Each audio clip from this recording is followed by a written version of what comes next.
Hello everyone! Welcome to my Lintek Kusina. So ngayon ay magluluto po tayo ngayon ng ating paborito ito sa lahat ng mga Pinoy, paborito nila ito. So ang ating lulutuin ngayon guys ay sa iba ay napakahirap daw, pero para sa akin easy lang. Basta prepare lahat yung rekado natin. So, ang ating lulutuin ngayon ay kare-kare. Siyempre, ang kare-kare meron tayong beef. So, yung part ng beef ay yung malitid-litid na yung at tapos yung tuwalya, ayan, or tribe ng baka. So, ito po ang ating kare-kare. And of course, meron po tayo ditong patis.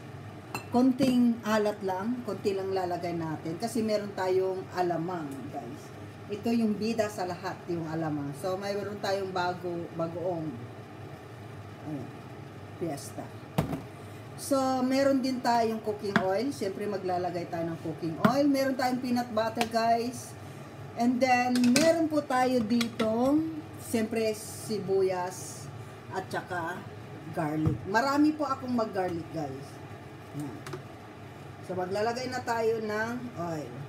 So depende kung gaano kadami yung oil nyo, guys. Yan. And of course, lagay na natin yung ating bawang habang nagsasalita tayo. Ayan. Kainaan natin yung apoy. Ayan. So garlic at saka onion tayo. Ayan. So, hintay lang natin maging golden brown and then lagay na natin yung ating sibuyas. Ganon lang kabilis na ang ating pagluluto, guys. Diba, umusok na siya. So, pagka ganyan umusok na siya at ayan, kumislap na yung ating sibuyas, so lalagay na natin yung ating tuwalya, guys.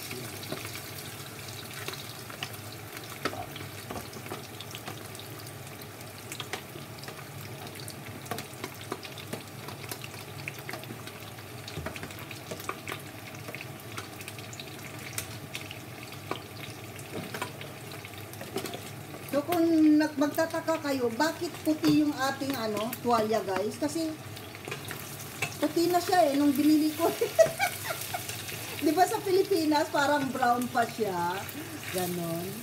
Eh dito hindi, kasi napakasilan ang Netherlands, guys. Hindi nila binibenta ito, yung normally na supermarket, hindi. So kailangan pumunta ka sa mga katulad nating taga ibang bansa din. So, napili ko itong tuwalya, guys, sa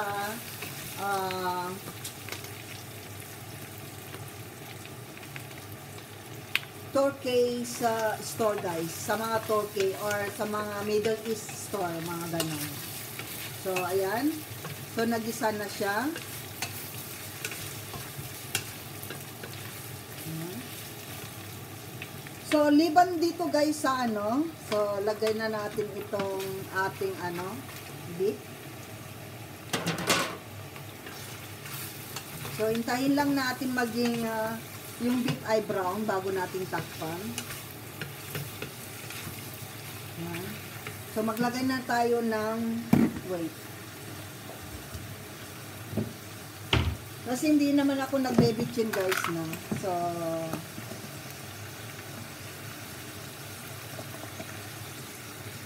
maglagay na lang tayo ng nor powder or beef powder. Ayan. And then lagay na natin yung kunting patis lang. Kung saan kayo masaya, guys, alam masaya kayo na maglagay ng maalat.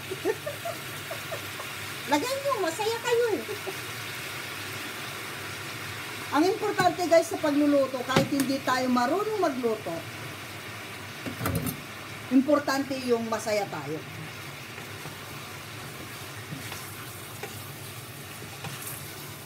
Tsaka yung katulad kung hindi marunong magluto, guys, huwag kayong matakot na magluto.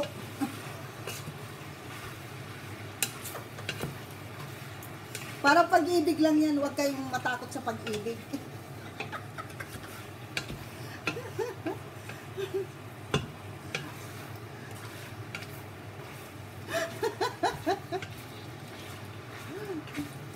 So, ayan guys.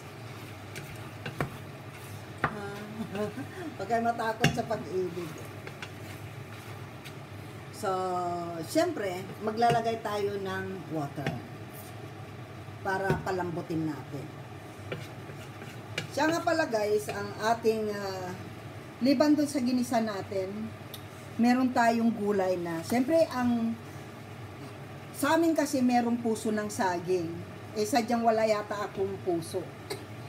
Walang pusong dumarating.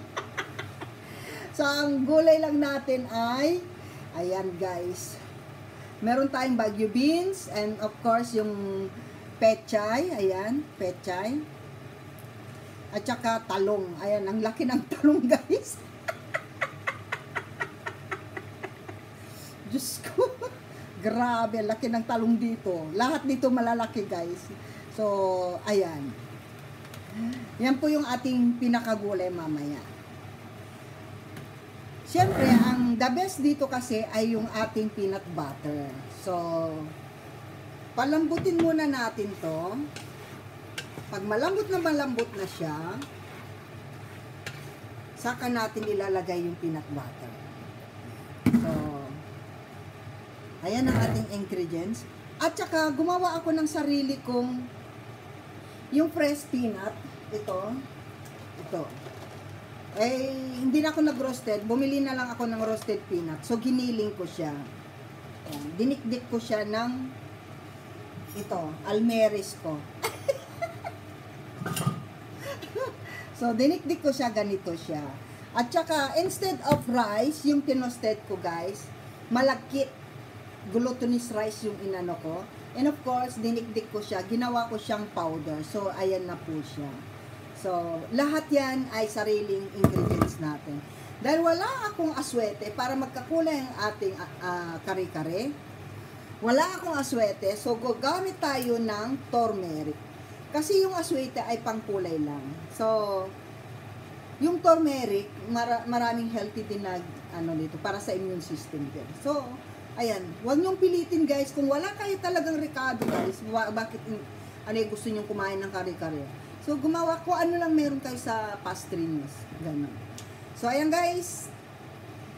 Lagyan lang natin to ng tubig, tatakpan natin, palambutin natin, and then mamaya-maya babalik tayo.